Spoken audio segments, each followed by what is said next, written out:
Dia minta 10 juta udah dikasih 5 juta, kemudian 6 juta, kemudian 10 juta. Jadi dalam seminggu tuh udah 21 juta, kemudian minta lagi 10 juta lagi. Aku kan kalap ya. Yang ada dalam pikiran aku tuh gimana kalau anakku lihat gitu ya. Terus dibikin profil Facebook gitu. Oh, nangis-nangis kejer aku. Kalap aku langsung.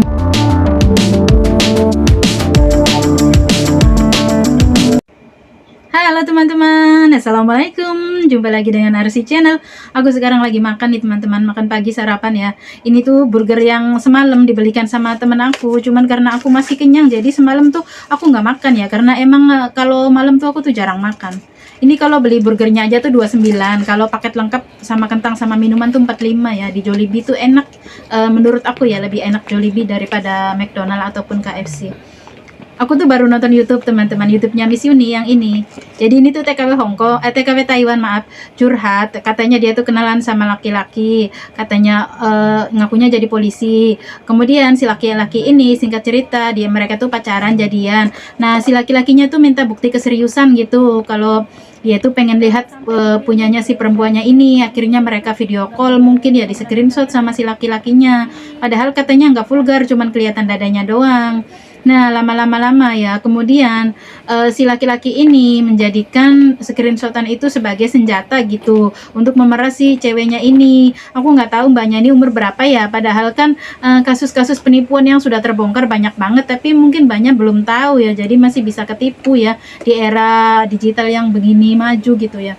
Nah kemudian si cowoknya ini membuat ancaman gitu, kalau dia nggak mau ngirimin uang nanti fotonya tuh mau masuk ke YouTube-nya Tribun gitu.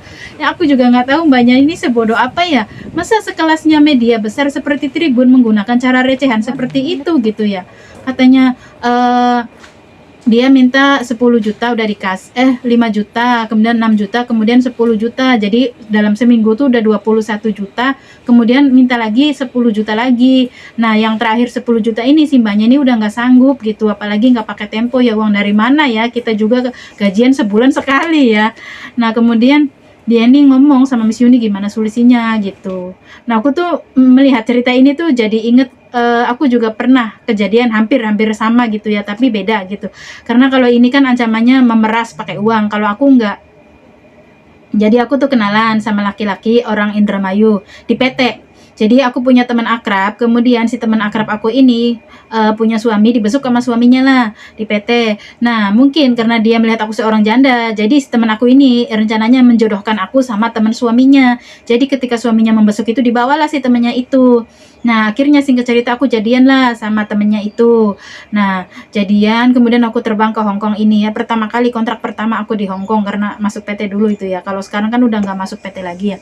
Nah kemudian singkat cerita ya kayak gitu, laki-laki ya minta bukti keseriusan tiap hari minta itu ya, dan aku pun ya karena udah cinta ya udah dia yang 24 jam nemenin aku, mendengarkan keluh kesah aku lah. Waktu itu belum ada Miss Yuni, belum ada kasus-kasus penipuan yang seperti sekarang terbongkar gitu ya.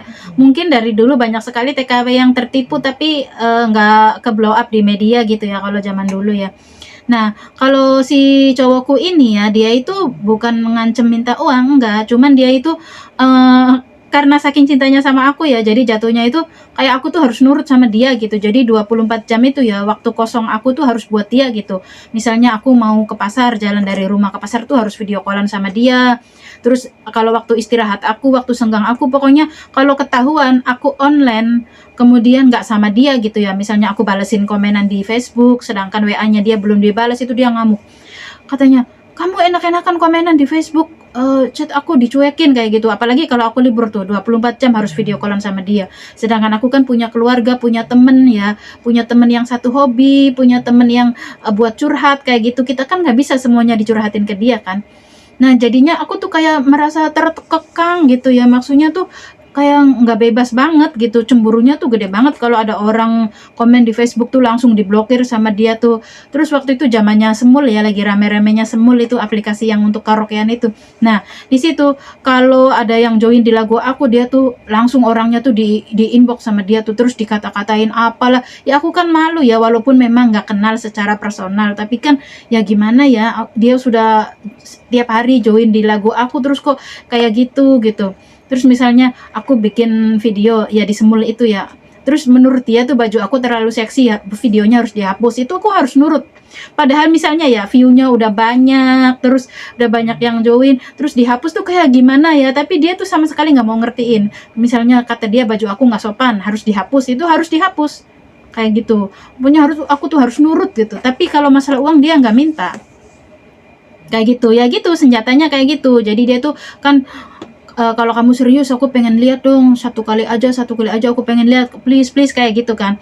Nah ya namanya kita kan ya udah punya perasaan ya, jadi ya bisa dibilang bodoh lah, emang bodoh gitu ya. Nah kemudian dia tuh bukan cuma ngancem doang, kan aku pernah udah capek banget aku blokir tuh WA, Facebook, semuanya aku blokir, nomor dia semuanya aku blokir.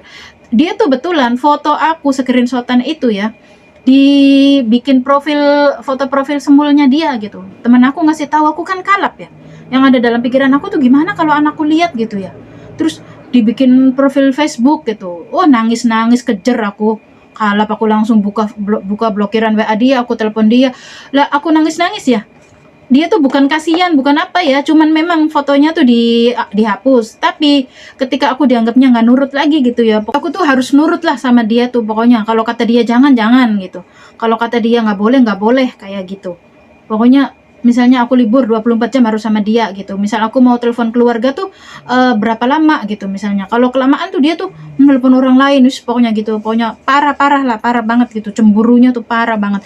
Yang membuat aku tuh bener-bener gak nyaman dan pengen udahan ya. Tapi dia tuh gak terima setiap kali aku sudahi gitu ya. Ya gitu. Foto aku tuh ya, foto screenshotan aku tuh dibuat profilnya dia gitu, terus disebar-sebarin ke teman-teman aku, karena kan Facebook aku dia tahu sandinya, jadi dia tahu teman-teman dekat aku, keluarga aku dia tahu. Nah di situ kalau aku blokir dia tuh foto aku tuh disebar ke teman-teman dekat aku, ke keluarga aku.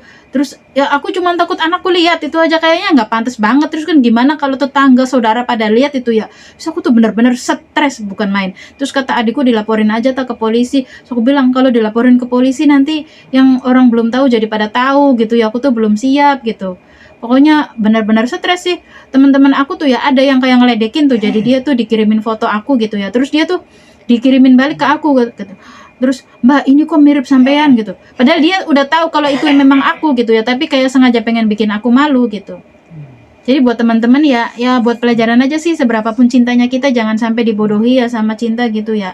Kalau udah minta begituan ya nggak wajar ya udah.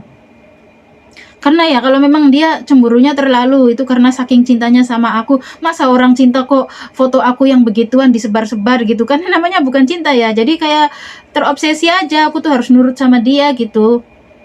Awalnya sih nggak gitu, awalnya tuh dia tuh kalau misal aku dianggap nggak nurut, udahlah aku mati aja, terus dia kirimin foto yang berdarah-darah gitu ya. Nah itu tuh nggak mempan, karena aku bukan orang yang melo gitu, kalau ngelihat darah terus langsung percaya gitu, enggak. Akhirnya dia beneran pakai cara itu, foto aku tuh dibikin foto profil semul dia. Kebayang nggak sih yang kemudian kalau misalnya ada orang join di lagu aku tuh di inbox sama dia tuh dikata-katain, ini tuh wanita sangean, aku tuh setiap malam video call ponsek sama dia, terus aku tuh udah tahu semua luar dalamnya, dia tuh orangnya tuh nafsunya gede, mudah terangsang, pokoknya kata-kata yang nggak pantas lah. Dan itu bukan cuma di inbox ke laki-lakinya, di komenan aku tuh, jangan join di lagunya orang ini tuh begini, yang omongan yang bener-bener nggak pantas tuh. Makanya dendam banget aku sama orang itu. Kalau sekarang aku sama laki-laki tuh udah males banget. Sama suami aku aja ya statusnya sih belum cerai, tapi udah 2 tahun lebih lah nggak ada komunikasi. Ya intinya aku mau menyampaikan kalau jadi wanita harus cerdas lah ya.